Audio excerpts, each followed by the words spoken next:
उसके आधार पे आपकी बात सुने। मैं भी आज सरकार से बात करूंगा और कल भी बात करूंगा। शांतिपूर्ण तरीके से आप अपना जो भी अनिश्चितकालीन आंदोलन रखें तो जल्दी आपको सफलता मिलेगी। हम सब आपके साथ हैं, हम सब आपकी चिंता करें, हमारा समर्थन है। जो लगातार 40 दिन से ज्यादा का समय हो गया, 24 अप्रैल से शुरुआत करी और आज हो गया 2 जून। तो अप्रैल का महीना गया, आपका आदेश ज्यादा, और पूरी मई गर्मी के अंदर पूरे राजस्थान के नौजवानों ने आंदोलन किया और आक्रोश रैली के समय देश को दिखा दिया कि राजस्थान का जवान इस बार बदलाव करेगा। वो कतई सहन नहीं करेगा जितने कांग्रेस बीजेपी मिलकर इस राजस्थान को लूट रहे। 70 साल से जो लूट इन दोनों पार्टियों ने की, किस तरह किसान हाथ तकलीफ के अंदर है, किस तरह जवान तकलीफ के अंदर है, किस तरह बेरोजगार है, किस तरह हमारी महिला, किस तरह बेटियां, किस तरह के हालात यहाँ पे बन गए। हर कोई आंदोलन की राह पे और पूरा राजस्थान आंदोलन की राह पे चल पड़ा। न पानी है, न बिजली है, न सड़क है, स्कूल है और न कोई रोजगार है राजस्थान के अंदर। और कानून का राज नहीं, भारी भ्रष्टाचार राजस्थान के अंदर हो रहा है। और पेपर लीक की घटनाओं से इस राजस्थान के माथे पर जो कलंक लगाया, निश्चित रूप से राष्ट्रीय लोकतांत्रिक पार्टी और सारे जवान मिलकर इस कलंक को धोएंगे। तमाम पेपर माफिया, पेपर लीक के आरोपी, तमाम वो नेता अधिकारी सब जेल के अंदर होंगे, सब सलाखों के पीछे होंगे। और भाइयों, जो लड़ाई आपने लड़ी, जो हुंकार भरी, ये जिस तरह आजादी के आंदोलन के अंदर 1857 की क्रांति को एक उसमें माना जाता है कि 1857 की क्रांति के बाद ही देश के अंदर हलचल मची थी अंग्रेजों के खिलाफ, इसी तरह पेपर लीक की जो घटनाएं हो रही है, जितनी भी फर्जी भर्तियां हो रही है, 25 मई को जो नौजवानों ने आक्रोश रैली की, उसकी आवाज मोदी जी तक और अमित शाह तक पहुंच गई कि राजस्थान का जवान इस बार बदलाव के मूड में, न वो भारतीय जनता पार्टी के झांसे के अंदर आएगा, न कांग्रेस के। चाहे कांग्रेस कितनी संविधान बचाओ यात्राएं निकाले और चाहे बीजेपी कितनी तिरंगा यात्रा निकाले, तिरंगा यात्रा तो सबका अधिकार है, तिरंगा तो हमारा सबका है, कोई बीजेपी का अधिकार थोड़ी है। लेकिन जो अभी ऑपरेशन सिंदूर हुआ और उसमें जिस तरह अमेरिका ने किरकिरी की हिंदुस्तान की, उस बात को भुलाने के लिए बीजेपी के लोगों के पास और तो कुछ मुद्दा बचा नहीं, इसलिए जगह जगह जाके और राजस्थान और आसपास के बॉर्डर के इलाकों में हमने ये कर दिया, वो कर दिया, नीचे तक बात पहुंचाओ। कभी कहते थे सिंदूर भर दो, ये कर दो, वो कर दो। तो ये मुद्दा शायद आपके सामने, और उनसे चूक भी हो गई। सिंदूर वाला मामला गलत उन्होंने बोल दिया, रगों में सिंदूर बह रहा है, हम घर घर सिंदूर भेजेंगे। तो सिंदूर तो अपना आप पति अपने पत्नी के भर देता, तो आप क्या भरोगे? हो रहा है तो ये भी प्रधानमंत्री जी को पूछ के भरेंगे क्या सिंदूर? तो अब इनको लगा कि गलत हो गया, तो अब कह रहे हैं सिंदूर वाला मामला तुम वापस ले रहे हैं। तो इनका कोई पता नहीं। भाई प्रधानमंत्री जी के मैं पास रहा हूं, मुझे पता है कि उनको पॉपुलरिटी कैसे मिले। एक ही मकसद है उनका कि अब मुझे नोबेल पुरस्कार मिले। 3 बार प्रधानमंत्री रह गए, इससे ज्यादा और क्या करोगे? बताओ, उम्र भी तो 75 के लगभग होगी प्रधानमंत्री की। इसके बाद तो अभी लगता है कि आदमी सोचे कि भाई मुझे मेरे जीवन में वो मिले। तो राष्ट्रपति का पद तो कोई महत्वपूर्ण नहीं, प्रधानमंत्री आगे है ही नहीं पद, वो तो संवैधानिक पद है। राष्ट्रपति को किसी को प्रधानमंत्री बनेगा, राष्ट्रपति को कहेगा मैं प्रधानमंत्री बनूंगा। राष्ट्रपति को जो कागज भेजते दस्तखत करने होते हैं, तो संवैधानिक प्रक्रिया तो करना ही पड़ेगा। तो मोदी जी की एक इच्छा है कि नोबेल पुरस्कार उनको मिले और वो अमर हो जाए और देश जाए बाढ़ के अंदर।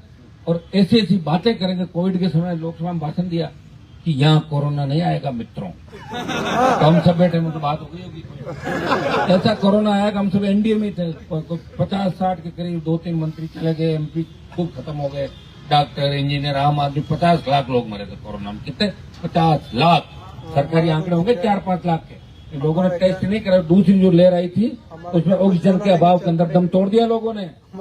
जो पुराने जमाने के अंदर हम सुनते थे कि उस सन के अंदर इतने लोग मरे, मरी पड़ी, ये हुआ वो हुआ, वो हमने देखा कोविड काल के अंदर। तब सरकार यहाँ भी पॉलिटिक्स कर रही है। गहलोत की सरकार थी राजस्थान में, ऊपर बीजेपी की थी, तो बीजेपी वाले सामान कम भेजते, वहाँ कांग्रेस की सरकार है। और कांग्रेस वाले एमएलए जहाँ जहाँ अपने इलाके में एमएलए थे, वो मरीजों को पूछते कि सिर्फ जो इंजेक्शन है उसी के लगाना रेमडेसिविर, जिसने कांग्रेस को वोट दिया। अगर आरएलपी बीजेपी के साथ रेमडेसिविर मत दो उसको, ऑक्सीजन। तो पार्टियों को पूछ पूछ के इंजेक्शन लगे मेरे भाई। वो दर्द भी हमने आपका देखा। और आज किस हिसाब से हालात स्टेट के अंदर बने। कहा हमारा राज्य था जब बाहर से बच्चे पढ़ाने के लिए आते थे, एमजीडी हमारी स्कूल, मेयो, यहाँ की हमारी सेंट जेवियर, वनस्थली, राजस्थान विश्वविद्यालय, सोफिया अजमेर, तमाम जो राजस्थान के अंदर अच्छे हमारी मिलिट्री स्कूल, धौलपुर की, चित्तौड़ की सैनिक स्कूल, तमाम स्कूल, विश्वविद्यालय, कॉलेज जब बाहर से बच्चे पढ़ाने के लिए भेजते थे, अब सब लोग एक ही बात करें, राजस्थान तो अपराधियों का अड्डा है, वहां तो नशा सबसे ज्यादा फैल रहा है, नशा पंजाब से ज्यादा राजस्थान के अंदर हो गया, नशे के कारोबारी सरकार में विधायक बन रहे हैं, सरकार उनका अभिनंदन कर रही है, कांग्रेस बीजेपी टिकट दे रही है नशे कारोबारियों को। तो भाइयों, लोगों ने बच्चों को पढ़ाना यहाँ पे छोड़ दिया कि अपना तो और कहीं चलो। और अब ये पेपर लीक की घटनाएं जो कांग्रेस राज में हुई, सारे पेपर आउट, हर पेपर आउट हो रहा है। तो भजनलाल जी पीछे क्यों रहे? जेटीए का एग्जाम हुआ तो उन्होंने कहा तुम पेपर लीक कर रहे हो, हम ओएमआर सीट को ही गाइड करा देंगे। तो उनकी ओएमआर सीट का मामला ने तो 10 उसके मृतक के और न बच्चे के स्टूडेंट के, तो कोई बदल लो अंदर जाके। तो भाइयों, ये हालात राजस्थान के अंदर हो रहे हैं। और अब इस राजस्थान को बचाएगा कौन? अब कोई लोक देवता तो अवतार लेगा नहीं आपके बीच, किसी पे आपको भरोसा करना होगा। मैं तो सुनो, मैं तो प्रयास कर ही रहा हूँ। 18 से 23 से 23 से 28 की ओर आ गए, उम्र भी तो बढ़ रही है धीरे धीरे, तो 25 साल का थोड़ा ही होऊंगा वापिस। लड़ रहा हूँ 2000 से लगातार 25 साल लड़ाई लड़ी, सत्ता को ठोकर मारी, सबको साथ लेके चला और सर्व समाज को साथ लेके चला। फिर भी लोग मुझे जातिवादी नेता कहते हैं। हनुमान जी तो एक जाति के नेता। आप ये मुझे बताओ कि यहाँ जो SI भर्ती दे रहे हैं RS 18-21 के अंदर जो पेपर लीक हुए, क्या एक जाति के लिए लड़ाई लड़ रहा हूँ मैं? इस राजस्थान को बचाने के लिए लड़ रहा हूँ। मेरे पास कोई व्यक्ति आता, फोन करता हूँ, मैं ये पूछता हूँ आपकी जाति क्या है, या अगला अधिकारी किस जाति का, मुलजिम किस जाति का, जिसको पकड़वाता हूँ। तो कुछ लोगों के पेट में दर्द है कि हनुमान बेनीवाल अभी तक लड़ क्यों रहा है, क्योंकि बीजेपी की IT सेल इस राजस्थान को जातियों में बांटने का काम करे। फिर जाट राजपूतों को लड़ाया, फिर गुजर मीणों को लड़ाया, ब्राह्मण मेघोड़ों को लड़ाया, और बचा खुचा काम कांग्रेस ने पिछले कार्यकाल के अंदर जब गहलोत की सरकार गिर रही थी तब ये किया।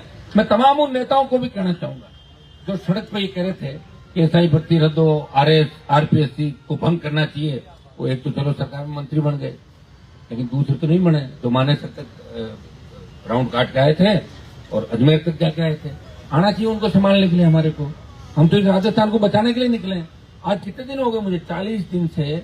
मैं सिर्फ 4 दिन जब ऑपरेशन सिंदूर हुआ तब हमने इस आंदोलन को टेपर किया। मुझे रोज आना पड़ता बच्चों के बीच, रोज, मतलब रोज बैठा हूं मैं। शायद किसी पॉलिटिकल पार्टी या कोई सांसद का, विधायक का पहला सबसे बड़ा आंदोलन होगा जो 40 दिन से शहीद स्मारक पर लगातार चला। और बच्चों ने गर्मी को भी थका दिया। इंद्र भगवान भी प्रसन्न हो गए, बच्चे दुख पा रहे हैं, समय से वो थोड़ी थोड़ी बरसात किया करो। बीच में बारिश आ रही, हम तो आंधी बारिश के अंदर भी एक दिन चल रहे थे, आज भी बारिश है। आप सब लोग खड़े हो, भीग रहे हो, किसके लिए?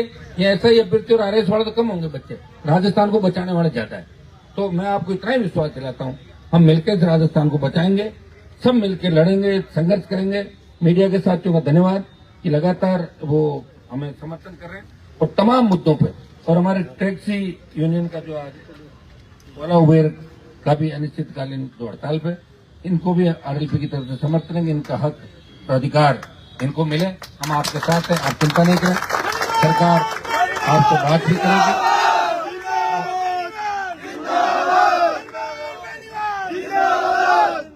और जितने भी संगठन यहाँ लड़ रहे हैं, मैं ये कह रहा हूँ कि जो भी लड़ रहा है हम उनके साथ, न्याय के लिए जो भी लड़ रहा है उसके साथ। अन्याय के खिलाफ हमने हमेशा लड़ाई लड़ी बिना जान की परवाह किए और आगे भी लड़ते रहेंगे। भाइयों, इतना ही आपको आश्वस्त कर सकता हूँ कि आने वाला समय आपका राजस्थान के अंदर थोड़ी हिम्मत रखना। आप कई लोग सोच रहे होंगे कि रैली हो गई, 1 लाख बच्चे आए, मैं धन्यवाद दूंगा आपको। देश में कोई नेता ऐसा नहीं जो ट्वीट पे 1-1.25 लाख की भीड़ कर ले। उस गर्मी के अंदर आप लोग आए, आपने दिल्ली तक आवाज पहुंचाई, लेकिन आप थक मत जाना। आप अगर रैली तो होगी, अभी भर्ती रद्द नहीं, चिंता मत करो भैया। देश को जब आजाद कराया था, जब 150-200 साल लगे थे, रैली होगी तो अपन कौन से हट रहे हैं, यही तो बैठे हैं। उस दिन अपन समाप्त कर देते, तब तो होता हम बीच में चले गए। रैली तो एक प्रोग्राम का पार्ट था। एक दिन गिरफ्तारी थी, एक दिन बड़ा रेला था। अब हो सकता है कोई रेलवे ट्रैक हो, कोई हाईवे हो, मोदी का आवाज भी हो सकता है, अमित शाह का आवाज भी हो सकता है, दिल्ली की तरफ भी कूद कर सकते हैं। प्रधानमंत्री से मिलने का समय मांगेंगे, राष्ट्रपति का समय भी मांगेंगे।